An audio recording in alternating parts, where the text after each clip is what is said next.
Well, a new Gallup poll could hold some ominous signs for President Obama's re-election chances.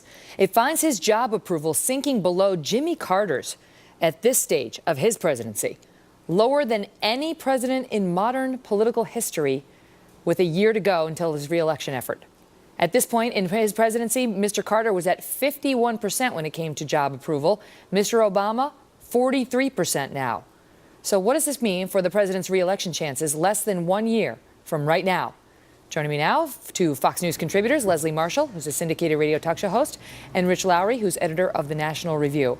All right, guys, so, obviously polls are what they are and they can change, but you look at them as sort of a harbinger of what may come. And Rich, when you see President Obama, I mean, the lowest in modern political history, even lower than Jimmy Carter, what does it tell you? Yeah, when your incumbent president lower than Carter is a phrase you never want to hear. That's enough to keep your political consultant awake from now until November 2012. It's a little bit of an artifact of timing, though, Megan, because Carter had been lower in his third year. Then there was this weird kind of rally around the flag effect when our hostages were taken in Iran, so he bumped up to the 50s before sinking beneath the waves, never to be heard from again later in 1980. But look, President Obama is flatlined at 43. You look at Gallup over the last 3 or 4 weeks, just flat at 43% approval rating, and it's just very hard for an incumbent president to win when he's down that low. Leslie, most of the pundits say you've got to be over 47%. I mean, at a minimum, to win as an incumbent president. You got to be at least over 47%. The problem for President Obama is, a lot of these pollsters are telling us his trending is not going in the right direction. It'd be one thing if he were down low, but he's trending up, and it seems like it may be the opposite for him.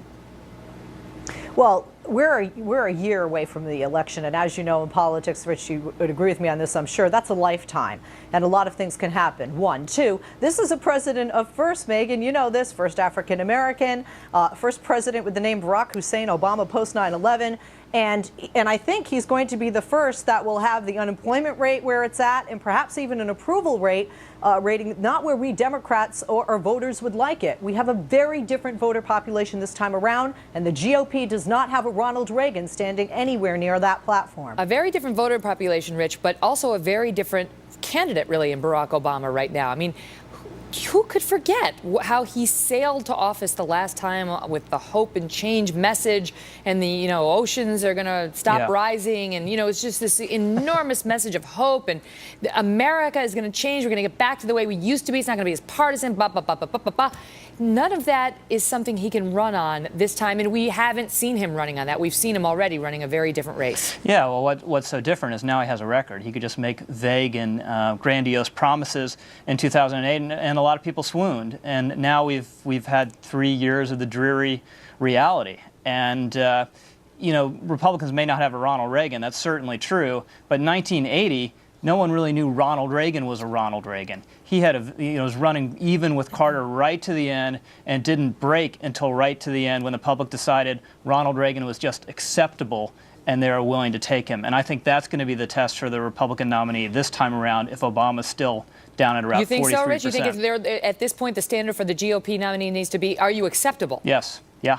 If the election were held today, that's all the public would want to know, because they've concluded of President Obama. They may still like him. They may still think he's a nice guy, but he hasn't gotten the job done. He's not particularly competent. So if there's just someone who gets over that bar of acceptability on the other side, he's going to win. Leslie, it's always interesting to look at the independents, since, you sort of expect the Republicans to say one thing and the Democrats to say the opposite. But the independents, according to this same Gallup poll, are departing from President Obama. Look at this. In January of 2011, they approved of him by 40%, said they did. Now it's down to 30%. 40% wasn't that great. 30% is less great. That is a tough number for a president who, folks on the left have said has reached out too much to the middle. Well, no question, the numbers aren't good there. However, I don't put a huge stock in the polling numbers, and I know pollsters out there are going to, hate me for that. But the reality is we have a movement right now, and whether you have Tea Party on the right, Occupy Wall Street on the left, and you don't know how these people are going to fare when it comes to November 2012. Are they going to go to the polls? Are they going to stay home? The independents are the key to this next election. Except for Mitt Romney, every single Republican candidate is too extreme and too far to the right. For Republicans who lean left, Democrats who lean to the right, independents who consider themselves more centrist. Maybe they're fiscally conservative, but socially more liberal, more moderate. So you're hoping to see somebody other than Romney get the nomination. Doing it. But, Leslie. you know, in 2009 and 2010, Democrats lost independents disastrously. And that number you just showed us, Megan, is really key. That's the Gallup pure independents. These are independents. They don't lean towards the Democrats. They don't lean towards Republicans. They're just down the line independents. And President Obama is at 30. At 30, below freezing among them. That is a devastating number, and he's got to get that up as well. And you got to, but at the same time, he's got to gin up support from his base, and doing both of those things at the same time may prove difficult for him. Leslie, Rich, thank you both so much for a thoughtful discussion. Thank you, Megan. Take care.